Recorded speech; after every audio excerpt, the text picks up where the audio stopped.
बालाघाट में कृषि क्षेत्र से जुड़े महत्वपूर्ण विषयों पर वर्ल्ड रिसोर्सेज इंस्टीट्यूट द्वारा कृषि कार्यशाला आयोजित की गई। कार्यशाला में मध्य प्रदेश शासन के सेवानिवृत्त मुख्य सचिव आर परशुराम और एटारी जबलपुर के डायरेक्टर डॉक्टर SRK सिंह शामिल हुए। आर परशुराम 19 अगस्त और डॉक्टर SRK सिंह 20 अगस्त को बालाघाट प्रवास पर रहे। कार्यशाला में कृषि विभाग के अधिकारियों, कर्मचारियों, NGO प्रतिनिधियों और किसानों ने भाग लिया।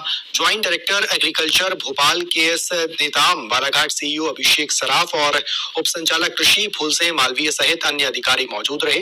कार्यशाला में कृषि से जुड़े विषयों पर विचार विमर्श किया गया और किसानों के अनुभवों और स्थानीय परिस्थितियों को भी चर्चा में शामिल किया गया। आयोजन का उद्देश्य कृषि क्षेत्र में बेहतर संसाधन प्रबंधन और टिकाऊ कृषि पद्धतियों को बढ़ावा देना रहा।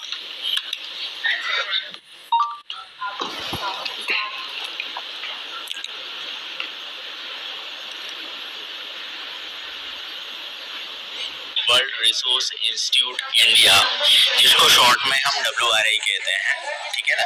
WRI इंडिया ने मध्य प्रदेश सरकार के साथ में क्लाइमेट सस्टेनेबल एग्रीकल्चर को लेके प्लान तैयार करने को लेके और ख़ास तौर से बालाघाट जिले में DSR डायरेक्ट सीडेड राइस का काम करने को लेके उस पर किस तरह से हम लोग इम्प्लीमेंट कर सकते हैं क्लाइमेट को ध्यान में रखते हुए, उन सभी बातों को लेके किसानों के साथ में, कृषि सखियों के साथ में, डिफरेंट स्टेक होल्डर के साथ में, डिफरेंट डिपार्टमेंट्स के साथ में, कृषि सखियों के साथ में, ऑफिसर्स के साथ में, NGO के साथ में, जो कुछ कंपनियां हैं सीड सेक्टर में काम करने वाली, उनके साथ में, सभी के साथ में गेट टुगेदर ये 2 दिन का वर्कशॉप था। और इस वर्कशॉप से काफ़ी कुछ हमने लर्निंग्स सीखी है और एक दूसरे के एक्सपीरियंस भी हमने शेयर किए हैं, समझ में आया है और आने वाले समय में उन सभी का लाभ किसान भाइयों को मिलेगा। राइस मिल नहीं होती थी, अपने आप प्रोडक्शन कम था, वायबिलिटी नहीं थी,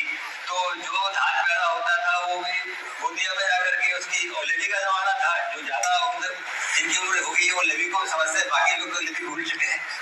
तो लेवी भी के लिए वहाँ प्रोसेसिंग के लिए वहाँ भेजा जाना पड़ता।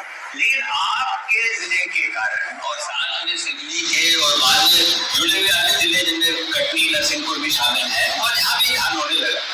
अब तो फैल करके होशंगाबाद और रायसेन में भी बहुत फैल गया, लेकिन वो बात की बात है।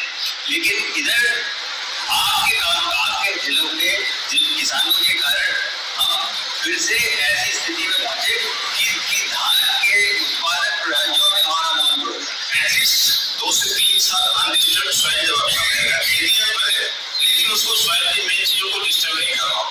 इसके बाद आपको थोड़ा सा चेंज नजर आएगा, सबसे ज्यादा चेंज आपको फॉरेस्ट में नजर आएगा। क्यों आएगा? क्योंकि हम कुछ डिस्टर्ब नहीं कर रहे, नेचुरल सेटिंग है, जो भी पत्ते गिर रहे हैं वहीं पे डिकम्पोज हो रहे हैं, मिट्टी में मिलते जा रहे हैं, वहाँ आपको ऑर्गेनिक कार्बन एडजस्ट करा के देते, सबसे आएगा। हम चूंकि हर एक साल में 2 बार 3 बार 4 बार उसकी जुताई करते हैं, तो आपको ऑर्गेनिक कार्बन देखना ठीक नहीं आएगा, जैसे वो आएगा, क्योंकि वो बन ही नहीं पाया है।